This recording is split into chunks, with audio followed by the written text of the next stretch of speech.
ലൈംഗിക ആരോപണങ്ങളെ തുടർന്ന് അടൂരിലെ സ്വന്തം വീട്ടിൽ അടച്ചുപൂട്ടിയിരിക്കുന്ന പാലക്കാട് എം.എൽ.എ. രാഹുൽ മാങ്കൂട്ടത്തിൽ ഉടനൊന്നും പുറത്തിറങ്ങില്ല. എം.എൽ.എ. മണ്ഡലത്തിൽ എത്തിക്കാനായിട്ട് പല നീക്കങ്ങളും നടത്തുന്നുണ്ടെങ്കിലും അതൊന്നും പ്രാവർത്തികമാക്കുക അത്ര എളുപ്പമല്ല എന്നാണ് കോൺഗ്രസിന്റെ വിലയിരുത്തൽ.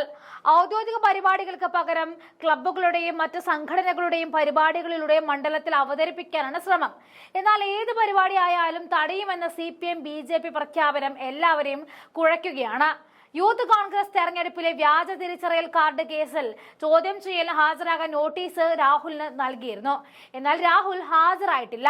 രാവിലെ 10 മണിക്ക് എത്താനായിരുന്നു ആവശ്യപ്പെട്ടത്. എന്നാൽ നോട്ടീസ് ലഭിച്ചില്ല എന്നാണ് രാഹുൽ വിശദീകരണം നൽകിയത്.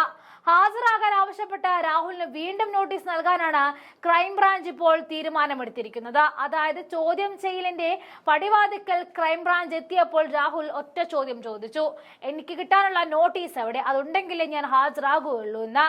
അത് ഇല്ലാത്ത പക്ഷം കാർ എടുത്ത് തിരികെ പോകുകയായിരുന്നു ക്രൈംബ്രാഞ്ച്.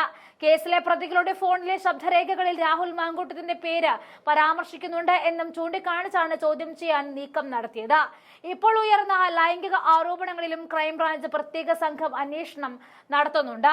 അതേസമയം രാഹുൽ മാങ്കൂട്ടത്തിൽ MLA-ക്കെതിരെ ലൈംഗിക പീഡന ആരോപണങ്ങളിൽ അന്വേഷിക്കാൻ പുതിയ അന്വേഷണ സംഘത്തെ രൂപവൽക്കരിച്ചു എന്നും അറിയാൻ കഴിയുന്നുണ്ട്. നിലവിൽ അന്വേഷണത്തിന് നിയോഗിച്ച ക്രൈംബ്രാഞ്ച് DYSP P. ബിനുകുമാർ രാഷ്ട്രീയ സമ്മർദ്ദത്തെ തുടർന്ന് മുന്നോട്ടു പോകാൻ അസൗകര്യം അറിയിച്ചതിനെ തുടർന്നാണ് മണിക്കൂറുകൾക്കകം ക്രൈംബ്രാഞ്ച് DYSP ഷാജിയുടെ നേതൃത്വത്തിൽ പ്രത്യേക സംഘത്തെ നിയോഗിച്ചത്. അതായത് വലിയ സമ്മർദ്ദം പോലീസുണ്ട് എന്നാണ് സൂചന. ഇരകളുടെ അടക്കം മൊഴിയെടുക്കാൻ പ്രത്യേക ശ്രദ്ധ പുലർത്താൻ മുകളിൽ നിന്നും നിർദ്ദേശിച്ചിരുന്നു. ഇതിനിടയിലാണ് സർക്കാരിന് കൂടി താല്പര്യമുള്ള ഉദ്യോഗസ്ഥരെ ഉൾപ്പെടുത്തി പ്രത്യേക അന്വേഷണ സംഘം രൂപവൽക്കരിച്ചത്. ഗർഭചിത്ര ഓഡിയോയിൽ ഇരയെ പോലീസ് തിരിച്ചറിഞ്ഞിട്ടുണ്ട്. ഗർഭചിത്രം നടന്നോ എന്ന് പോലീസ് സ്ഥിരീകരിക്കാൻ ശ്രമിക്കുകയുമാണ്. ആശുപത്രി രേഖകൾ അടക്കം കണ്ടെത്തുവാനാണ് ശ്രമം. അന്വേഷണ സംഘത്തിൽ സൈബർ വിഭാഗം ഇൻസ്പെക്ടർ ബിനോജ്, ക്രൈംബ്രാഞ്ച് CIമാരായ സിനോജ്, സാഗർ എന്നിവരാണുള്ളത്. പിന്നീട് വനിതാ ഉദ്യോഗസ്ഥരെ കൂടി ഉൾപ്പെടുത്തി അന്വേഷണ സംഘം വിപുലീകരിക്കും. Crime branch ADGP H. വെങ്കടേഷ് മേൽനോട്ടം വഹിക്കും. കൂടാതെ ചോദ്യം ചെയ്യേണ്ട നോട്ടീസ് ലഭിച്ചില്ല എന്നും അതിനാൽ ഹാജരാകില്ല എന്നുമാണ് രാഹുൽ അവകാശപ്പെട്ടത്. ഇതിനൊപ്പമാണ് പീഡന കേസിലെ അന്വേഷണമുള്ളത്.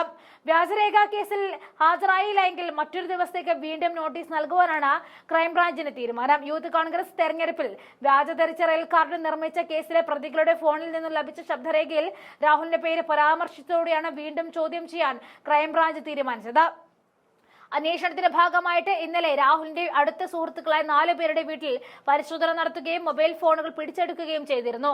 രാഹുലിനെ കേസിൽ പ്രതി ചേർക്കാൻ മതിയായ തെളിവുകൾ ഉണ്ട് എന്നാണ് ക്രൈംബ്രാഞ്ചിന്റെ വിലയിരുത്തൽ. ഈ സാഹചര്യത്തിലാണ് രാഹുൽ ചോദ്യം ചെയ്യലിന് ഹാജരാകാതിരിക്കുന്നതും.